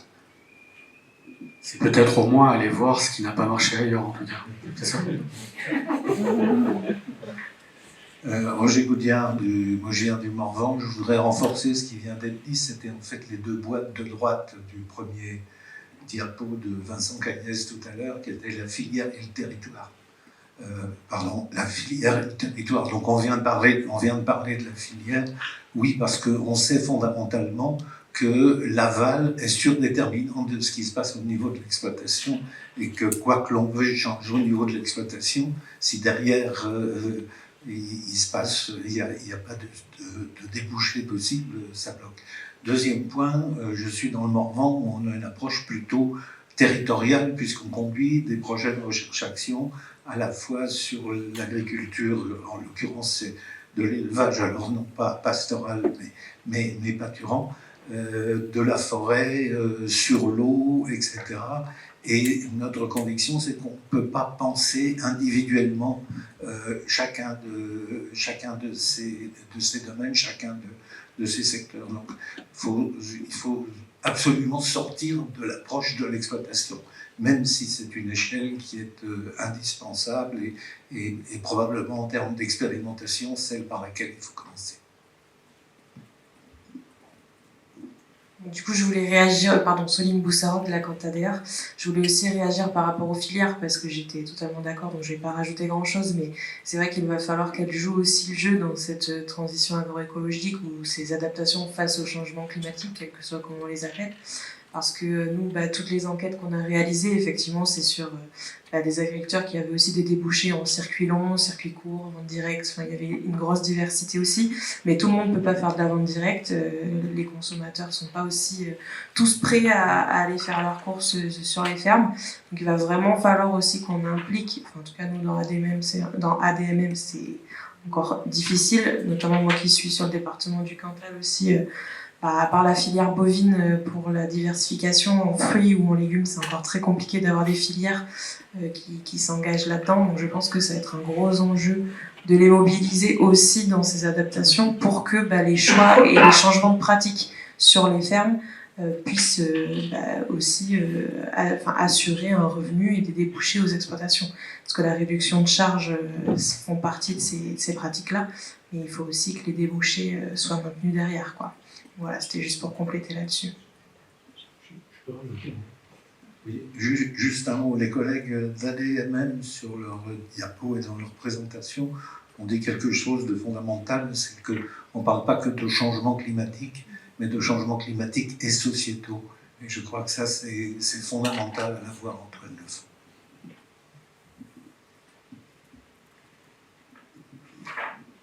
De nouveau, Maxime Vial. Et je rebondis un peu sur la même thématique. Vincent nous a présenté des très belles cartes sur l'évolution et les projections climatiques à 2050. Et on peut laisser penser que derrière les systèmes d'élevage et la densité des élevages va rester la même. Et il pourrait faire une carte avec la densité d'animaux, l'évolution de la densité de projection à 2050, la répartition des différents cheptels. Parce qu'on a l'impression de se dire, aujourd'hui on a des vaches laitières, ça va rester pareil, le climat va changer, comment on va s'adapter ? Et peut-être que dans 2050, la réponse c'est il n'y a plus de vaches laitières. Alors on va parler lait de chamel, merci. Anne Delator de l'INRAE. Justement, pour l'adaptation des systèmes, il y a un des leviers, c'est aussi les animaux et leur capacité propre aussi à s'adapter et à ne pas être en souffrance, bien sûr, parce que ça va avoir le changement climatique, les températures extrêmes, qu'elles soient positives, négatives, impactent leurs ressources, mais impactent aussi l'animal en tant que tel, donc l'animal vivant qui va ressentir ça. Et on doit certainement, en termes de levier d'adaptation, se repositionner aussi sur quels animaux, pour quel système et pour quel pâturage. J'ai une question là aux deux, à ADMM et Paston, en lien avec cette question-là. Est-ce que le changement de race ou d'espèce, vous l'avez rencontré comme un levier? J'ai pas fait attention, j'ai probablement pas été assez attentive dans vos présentations, mais Nous, on l'a rencontré dans les enquêtes, ça a été un des leviers, mais ça n'a pas toujours été un levier parce qu'il y a eu pas mal de fermes aussi qui utilisaient dès l'origine des races dites rustiques locales pour leur rusticité, pour leur adaptation, pour leur qualité aussi liée à l'engraissement, leur précocité ou leur qualité maternelle, ou même la facilité d'éducation des jeunes sur certaines races à la consommation justement de végétation dites spontanées ou voilà, des choses comme ça. Donc ça a fait partie de levier. Il y a aussi des questionnements autour de races peut-être moins rustiques mais anglo-saxonnes aussi, des races mixtes. Enfin bon, il y a des travaux quand même qui ont été repérés, enfin des questionnements qui ont été repérés autour de la race. Et donc oui, c'est clair que ça fait partie des leviers qui ont pu être mentionnés dans le réseau, mais c'est un réseau qui globalement utilisait dès l'origine des races dites rustiques. Du coup, pour compléter, dans les enquêtes PASTOM, oui, il y a eu des changements de race. Après, moi, quelque chose qui me fait vraiment poser question, c'est justement sur l'évolution génétique des races qu'on a déjà. Chez nous en Corrèze, c'est la limousine. La limousine, il y a une partie de la limousine qui est quand même capable de valoriser les espaces qu'on avait. Après, c'est justement au niveau de la sélection génétique et au niveau de comment on conduit nos troupeaux, comment est-ce qu'on les éduque. Je pense que c'est vraiment important de effectivement se poser la question. Mais du coup, il n'y a pas forcément, enfin, c'est pas qu'il n'y a pas forcément besoin de changer de race, mais il y a des races aussi qui sont présentes et en fait, il faut conserver leur capacité à valoriser des milieux. Est-ce qu'il n'y a pas une rééducation aussi un peu parfois, de leur apprendre à manger certaines parties? Oui, j'arrive. Oui, je voulais compléter ce que Leslie vient de dire, parce qu'en fait, oui, il y a les races rustiques, mais il y a aussi toute l'éducation du troupeau qu'on fait, l'éducation à l'immunité, l'éducation à l'alimentation. On a des éleveurs qui ont rééduqué leurs vaches à se nourrir avec voilà, différents types de fourrage, de la végétation spontanée. Et juste pour rejoindre aussi avec l'idée qu'on parlait des filières tout à l'heure, là dans mes groupes, on a du coup de l'engraissement à l'herbe sur de la salaire qui avant plaisait pas forcément aux filières parce qu'ils étaient plus en demande de grosses carcasses bien finies et engraisser des salaires et les finir à l'herbe, c'est pas évident de faire des gros animaux. Et maintenant ça a complètement changé suite aussi au changement de la société et des demandes de carcasses plus maigres où du coup là la filière re-rencontre de nouveau les débouchés et les produits que peuvent faire les agriculteurs de manière plus durable avec de l'engraissement et de l'alimentation et de la finition à l'herbe sur des races rustiques et locales, quoi. C'est un bon point positif pour l'instant. Claire et Emmanuel, si vous voulez intervenir, vous pouvez. Hein. On vous oublie pas. Je n'irai pas jusqu'à vous, par contre. Du coup, Mathilde Campbellelli, je parle pour le lycée de Rochefort-Montagne. C'est un petit exemple là, sur ce qu'on vient de dire. C'est qu'en 2010, comme j'ai présenté ce matin, donc l'atelier laitier est passé en bio et ils ont rajouté une race rustique, l'abondance, voilà, dans le troupeau de Primostein. Et finalement, il y a eu un gros travail de fait sur la sélection génétique des Primostein pour les rendre de plus en plus rustiques. Et on se rend compte 13 ans après que ces Primostein sont beaucoup plus adaptés au système que les abondances en fait, où il y a eu moins de travail génétique, etc. Donc c'est un peu un contre-exemple. Je sais que c'est un peu choquant dit comme ça, mais quand on voit les résultats et comment elle valorise l'herbe qui est présente, c'est assez impressionnant. Voilà. Je crois que je voulais juste... Oui, c'est pas grave. Je voulais intervenir par rapport à la limousine et à la sélection génétique. Donc Anne Duclos de l'OS Race Ovine des Massifs. Donc on a le schéma de sélection de la limousine notamment. Et c'est vrai que c'est une question sur laquelle on travaille beaucoup. Aujourd'hui, on a travaillé que sur des critères de prolificité et de valeur laitière. Aujourd'hui, on démarre des projets pour intégrer des nouveaux critères, notamment l'aptitude à la marche, la capacité de reconstitution, remobilisation des réserves corporelles des animaux, etc. Le truc de la sélection génétique, c'est que c'est long.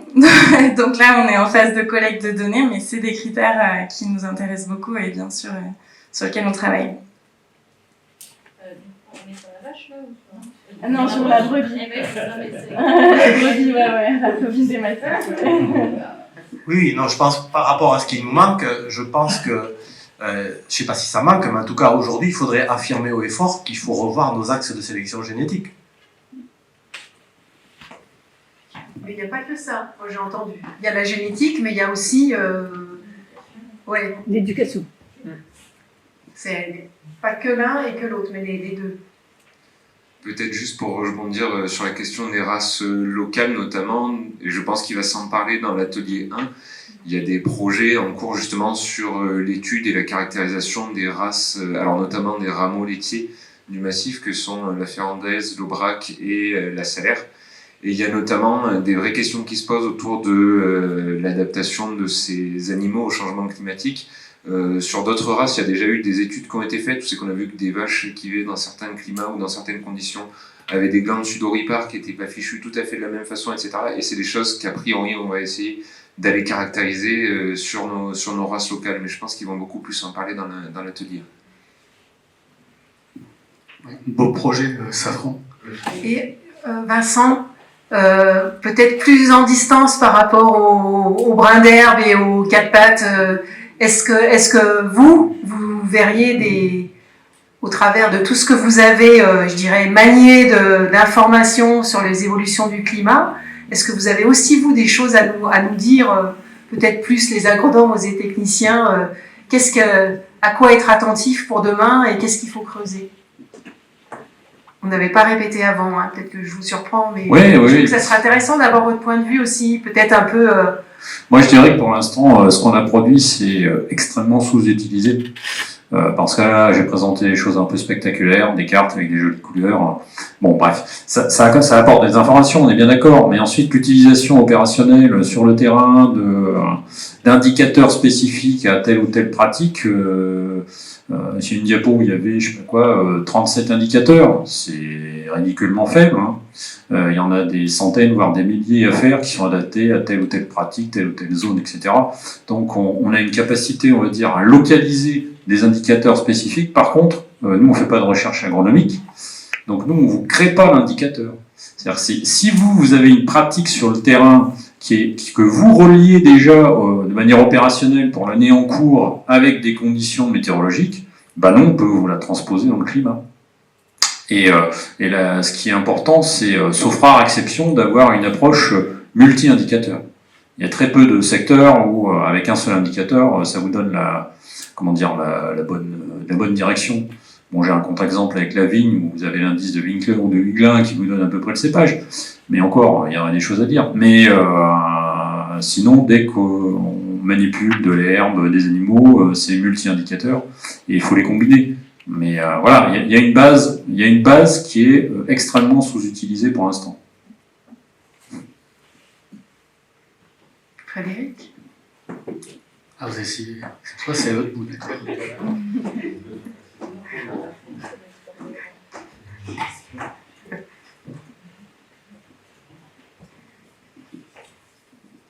Frédéric Jolinet, je reviens un petit moment sur les aspects de bilan fourrager.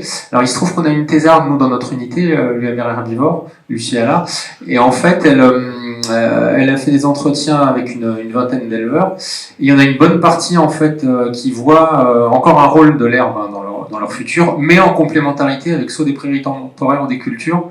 Et quelque part, ça me paraît intéressant de voir de pas être manichéen, soit herbe, soit quelque chose de plus intensif, mais de voir la complémentarité qu'il peut y avoir. Parce que voilà, peut-être qu'avoir 10% de prairies retournées, si ça peut permettre de sauver 90% du reste, c'est quelque chose qui peut être intéressant à creuser, peut-être nous, à l'INRA, dans nos unités expérimentales. Oui, mais je trouve aussi que du coup le risque c'est que souvent au niveau des adaptations au changement climatique, il y en a qui sont plus faciles à mettre en œuvre que d'autres parce que du coup elles sont d'une année sur l'autre, on va être en mesure de les mettre en place et notamment sur les terres arables. Et en fait, moi je rebondis par rapport à ce que disait Maxime Vielle là, sur l'horizon 2050, comment est-ce qu'on voit les choses. Moi sur certains secteurs, j'ai juste peur qu'il y ait beaucoup de surfaces abandonnées. Et certaines surfaces qui pourtant pourraient être un levier d'adaptation, mais sur du long terme en fait.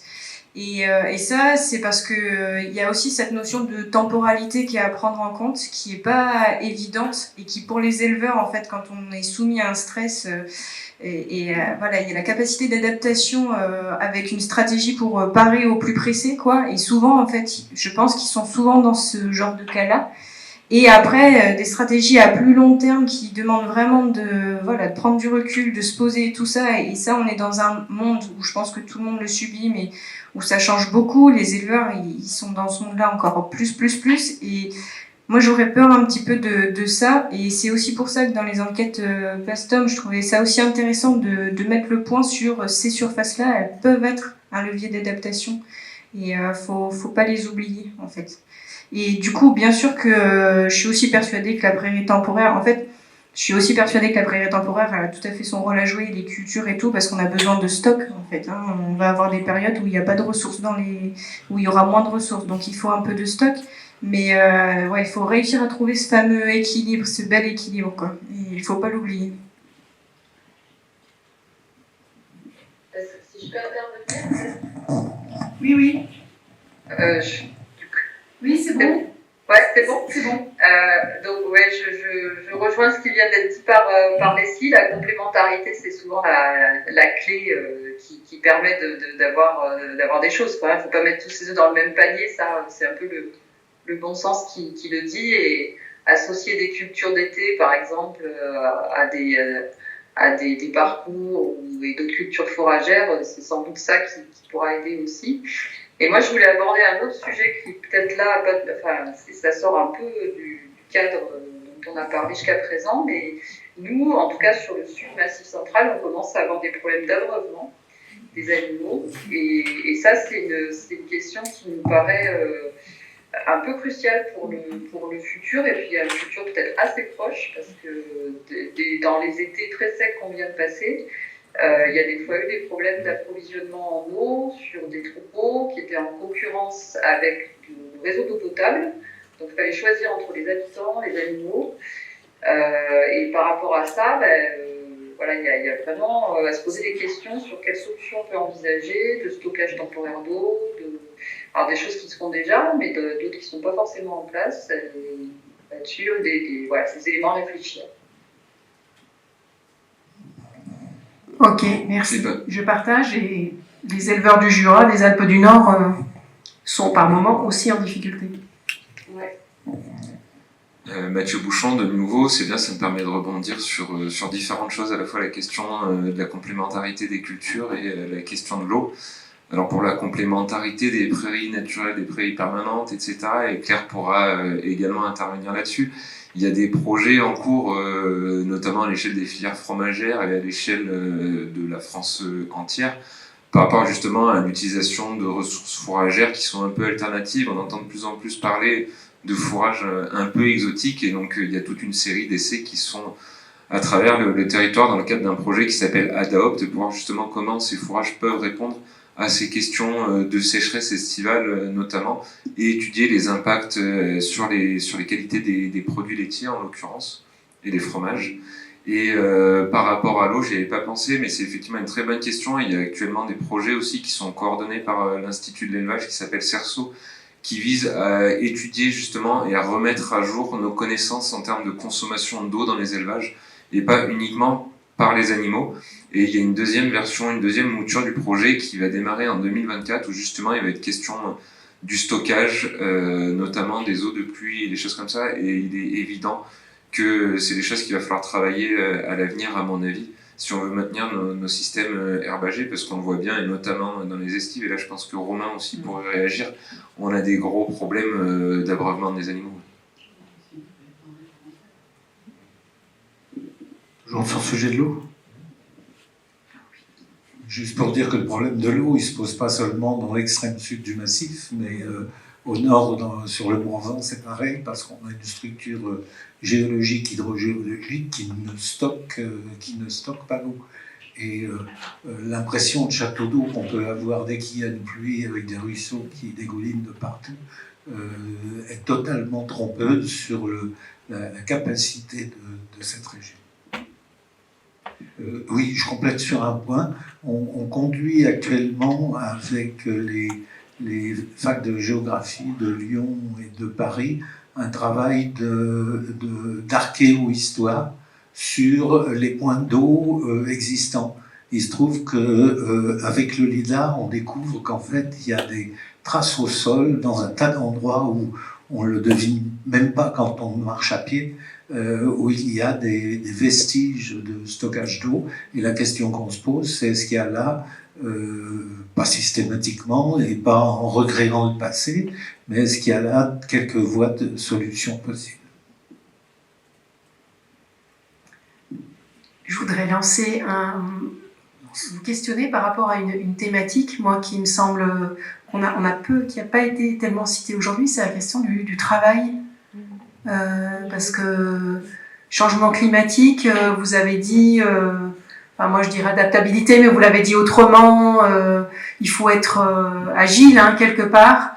Moi je pense à d'autres réunions auxquelles j'ai assisté où il a été dit oui, mais changement climatique, c'est pour l'éleveur, c'est aussi revoir le boulot, des incertitudes. Et finalement, ça n'a pas été tellement cité. Alors, je ne sais pas ce que vous en pensez. Alors, juste, je Ou alors, je complète. ne l'ai pas entendu. Non, mais je voilà. complète et peut-être que je me dis aussi que dans mon ancien métier, je fais un petit appel du pied à Maggie, mais on sait que c'est pas nous qui avons la main là-dessus, mais peut-être que dans les référentiels aussi d'éducation du ministère de l'Agriculture, à un moment donné, faire en sorte que les apprentissages qu'il peut y avoir à minimum en formation initiale soient moins sous le format, et je grossis très volontairement, moins sous le format recette de cuisine. L'agriculture, ça fonctionne comme ça, mais plus travailler sur la capacité d'adaptation de l'agriculteur, même si je sais que ça évolue dans l'esprit, dans la forme, mais il y a certainement quelque chose à accentuer là-dessus, à mon sens.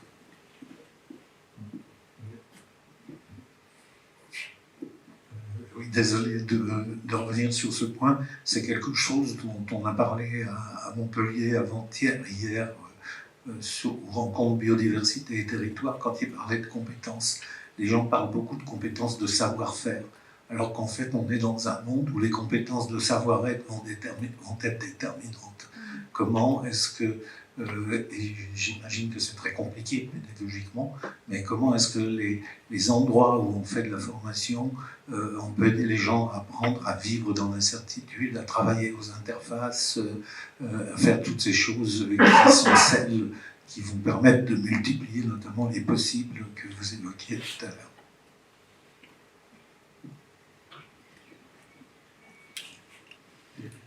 Ça va être très court. Donc Orlane de Réseau Civam. Cette question, elle est effectivement éminemment une question de l'enseignement, mais elle est aussi une question du collectif et des collectifs de pairs, parce que c'est des savoir-être, des postures qui s'apprennent entre pairs aussi, qui s'apprennent dans l'enseignement. Je suis totalement d'accord, et ça manque peut-être encore un peu. Et puis ça va être une question de renouvellement des générations, parce que c'est la voie de la transition agroécologique aussi. Mais ces questions de posture, elles sont sécurisées, encore une fois, par les collectifs de pairs qui permettent d'avancer en se rassurant aussi mutuellement.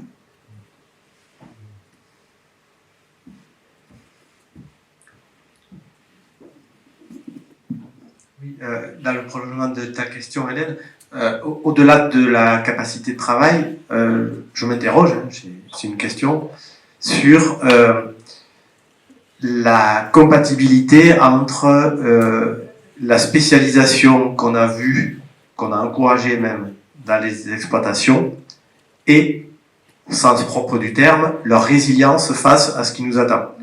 Et vous avez illustré, Orlane, avec des exploitations que je vais qualifier de plutôt petites, une forte capacité de résilience, me semble-t-il, la diversification sur la vente, sur les productions, sur tout ce qu'on veut. Et je me pose juste la question, finalement, est-ce que le degré de spécialisation à la fois territoriale et à la fois par exploitation auquel nous sommes arrivés aujourd'hui, est-ce que finalement c'est un atout ou est-ce que c'est plutôt un désavantage par rapport à ce qui nous attend demain? Je ne sais pas. En tout cas, ça m'interroge, comme on dit. Je vais dans l'ordre. J'ai cru comprendre qu'il y avait la réponse dans ta question, quand même. Non, il y a des grandes exploitations dans ce pays aussi. Du coup, Mathilde, je prends ma casquette DRAF maintenant, parce que je travaille au SRFD, Service régional de la formation et du développement, et donc je m'occupe des lycées agricoles de Vannes-Rhône-Alpes.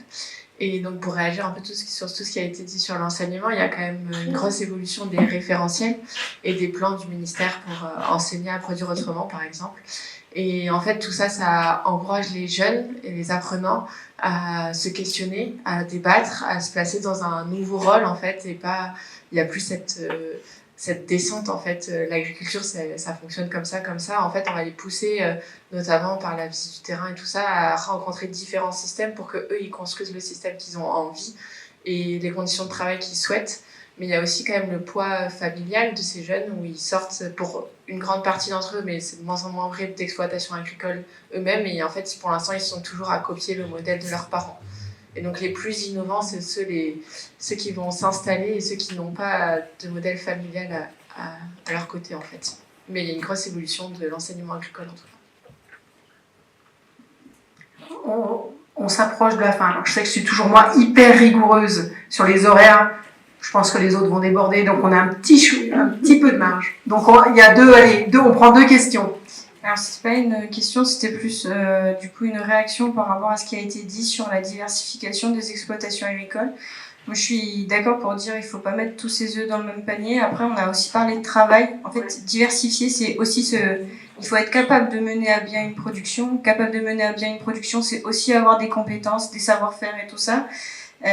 Et en fait, moi je sais que si je parle à des éleveurs de dire tu vas diversifier, tu vas mettre tel atelier supplémentaire, il va me dire ouais mais qu'est-ce que ça implique aussi derrière et moi en fait c'est un petit peu c'est peut-être un peu un biais hein, mais je me dis aussi que c'est beaucoup de tracas supplémentaires en fait parce que du coup faut être capable à moins qu'on soit capable de maîtriser mais sinon ça veut dire encore des incertitudes sur un nouvel atelier qu'on maîtrise pas trop, des nouvelles compétences à acquérir et tout ça. Et en termes de travail, alors à part si on vise vraiment, et là il y a peut-être une réflexion à avoir sur des ateliers qui pourraient être complémentaires en termes de pic de travail, de temps de travail, etc. Mais sinon, cette notion de travail est quand même super importante en fait. Et je trouve que oui, bien sûr, que la diversification, ça fait partie d'une forme de résilience parce qu'on met pas tous les œufs dans le même panier. Mais ça s'accompagne quand même de quelque chose d'un peu plus complexe et faudrait pas dire c'est la solution quoi. Moi je souscris, c'est un peu mathématique de recherche, mais je pense qu'il faut qu'on puisse argumenter sur la diversification en alignant des éléments qui simplifient ou puissent alléger le système. Sinon, on en rajoute toujours plus dans la brouette et c'est pas acceptable et vivable. Et on omet souvent ce volet-là de dire mais qu'est-ce que ça simplifie ou qu'est-ce que ça permet comme facilitation. Et ça, souvent, on passe à côté. Et il faut pas. Je pense que là, il y a un manque.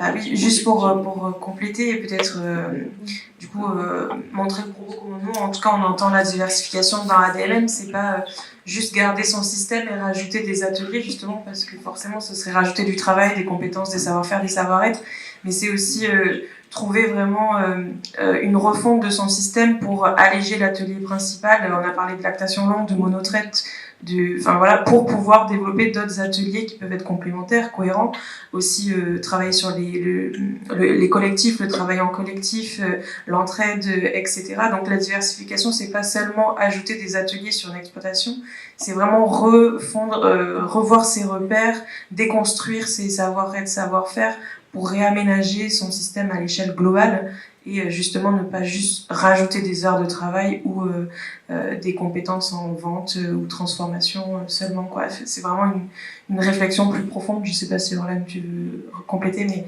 effectivement c'est beaucoup plus large que diversifier ces ateliers et ce qu'on a pu vous présenter tout à l'heure quoi. C'est sur la diversification aussi. C'était pour compléter. Parce qu'après on aura un autre sujet. Là, parce qu'on parle de diversification à l'échelle d'un producteur ou d'un GAEC à deux, mais en fait, il y a aussi toutes les nouvelles formes d'installation plus collectives qui permettent d'avoir des systèmes plus compétents. Voilà. C'était juste.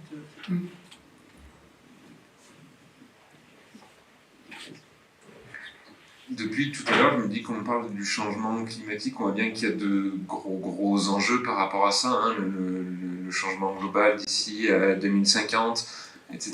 Mais on a à peine évoqué les questions sociétales et on sait qu'il existe aussi des scénarios de modification des modes de consommation, notamment des produits issus de l'élevage, qui sont faits aux mêmes horizons de 2050. Et je pense que quelque chose qui manque dans tout ce qu'on dit tout à l'heure, c'est comment tout ça va s'accorder quelque part, sachant que le Massif central, notamment, a clairement une carte à jouer, parce qu'on voit dans ces scénarios que les élevages à l'herbe vont être plébiscités en quelque sorte, que ce sont eux qui vont être à favoriser, et malgré tout, on sait aussi que ces élevages à l'herbe sont ceux qui vont être le plus sensibles au changement de climat. Donc je pense qu'il y a besoin de... Comment ? Oui. Et du coup, je pense qu'il y a vraiment un besoin d'intégrer ces deux dimensions si on veut avoir une réflexion qui permette d'avancer et de faire quelque chose qui soit pertinent à l'avenir. Le mot de la fin. Quelle discrétion. Merci, Mathieu. Du coup, oui, je rebondis un peu sur ce que vous avez dit. Donc, le collectif peut être une des réponses, mais après, sur toute la production que l'on peut avoir, même si on diversifie une exploitation, c'est bon, ça rejoint un peu l'atelier valorisation de la production, donc c'est avoir des filières aussi plus locales et qui permettent aussi de vendre un produit qui est créé dans une ferme X ou Y et qui puisse voilà, aussi avoir potentiellement un pouvoir de vente plus important pour pouvoir peut-être embaucher aussi des personnes à l'échelle d'une exploitation et leur permettre de faire différentes productions pour leur assurer une résilience par rapport au changement climatique. Voilà, on s'arrête là. Merci pour votre participation active. Frédéric fera la restitution rapide, c'est enregistré, il y a des notes, il y a un certain nombre de thématiques qui ont été citées. Merci pour votre contribution. Très intéressant. Et on attend les collègues, là, c'est ça ? Ouais. Pour une restitution globale. Et merci, en visio, c'est jamais un exercice simple quand on est peu nombreux à être éloignés, comme ça on pourrait facilement vous oublier. Merci beaucoup.